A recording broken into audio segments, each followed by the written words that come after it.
How's it going, guys? My name is Zach with The Movie Castle, and today we're going to be taking a look at Mockingbird. This is from 2014, directed by Bryan Bertino, who, as the top of the box likes to remind us, is the director of The Strangers. The box also reminds us this was made by the producer of The Purge and Paranormal Activity. That would be Jason Blum. This is a Blumhouse movie. The movie stars Alexandra Lydon, Audrey Marie Anderson, Barak, Hardley, and Todd Stashwick. And overall, this is a horror movie that I hadn't really heard anything about. I think that might be because this is a 2014 found footage movie, and maybe it just got lost in the crowd. But I put this one on, and it was a pleasant surprise. It's not the best thing ever by any means, and it does have its faults, but if you guys are found footage fans, this might be a bit of a hidden gem. I mean, first of all, this is a Deadly Game found footage movie, not a ghost movie. I mean, I love ghost movies, but found footage could be about anything, and this one you get a group of mysterious people messing with you and giving you tasks to do, and they have a birthday party motif. They make this one guy dress up as a clown, they put presents and balloons everywhere, and they're actually the ones that gave them the cameras, and they told them, keep recording or you die. That's a really good setup. We also have a good sense of atmosphere here. The movie literally takes place on a dark and stormy night. That's always cool. But it's also a dark and stormy night in 1995, and in turn the footage is softer and saturated, and it really does have that realistic feel that found footage goes for. The acting is really good, it's shaky but still legible, and every now and then the framing will be just a little bit off. And in turn, yeah, it does feel raw and realistic, but also does have a sense of energy behind it, especially with the guy they make dress up as a clown. He is a super fun character, and overall a movie that has a cool clown, a good sense of atmosphere, and does something different with found footage. Yeah, I'd say check this one out. Now, I do want to talk a bit about the plot. I'm not going to do any major spoilers, I'll avoid the end, but before we get too far, what's the movie about? Well, towards the beginning of this movie, we get characters who receive cameras as presents on their front doorstep. They open them up and they're all excited because, again, this is 1995, to get a handheld camera. All these people have entered in sweepstakes in the past, and they just assume that, hey, they won something, and we get to see little tidbits about their lives. For example, the first group of people is a husband and wife with some young kids. They get the cameras right before the kids go away with their uncle, and they think, oh, what a fun, pleasant start to our night alone. And you do get a good sense of,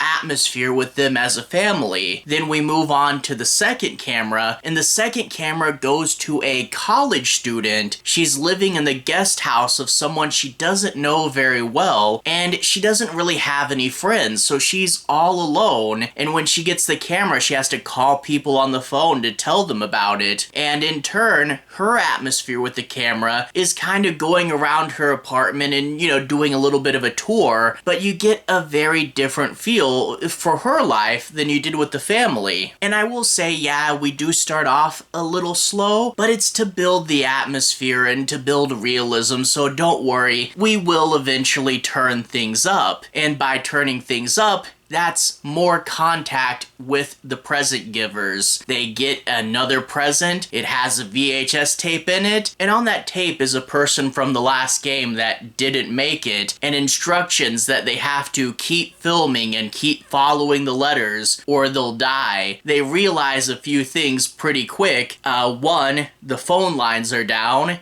2, there appears to be people outside, so we can't really run and maybe we have to do whatever they say. But also 3, you can't turn these cameras off. They're specially designed where they're going to keep recording and never stop. And yeah, okay, talking about flaws, yeah, it is strange that they didn't notice that before. And you can also go, wait, what about film and what about batteries? If these things always record, how do they not run out of those? Okay, there might be a little bit of suspension of disbelief in here. Whatever. They're stuck and they're tormented. But that's only the first two groups of people, because the third guy is substantially different. He gets his camera and he's told that if he does a series of challenges, he'll win $10,000. And he just lost his job, he's living with his mother, and he could really use this opportunity to get out of here, and he's willing to do whatever they say. The big difference right off the bat is his box not just has a camera, but a clown costume, and the first thing he has to do is shave his head to prepare for the clown role, and then put on the makeup, the costume, the big shoes. And I love his attitude, because he thinks he's gonna win $10,000. He thinks this is a silly game show, and he just absolutely loves this. I think at one point he says something like, "This is the best day of my life," but we as an audience know we're watching a horror movie, and as we go farther on and we see what their plan for this guy probably is, there is that sense of irony there, like, oh man, he's having a blast, but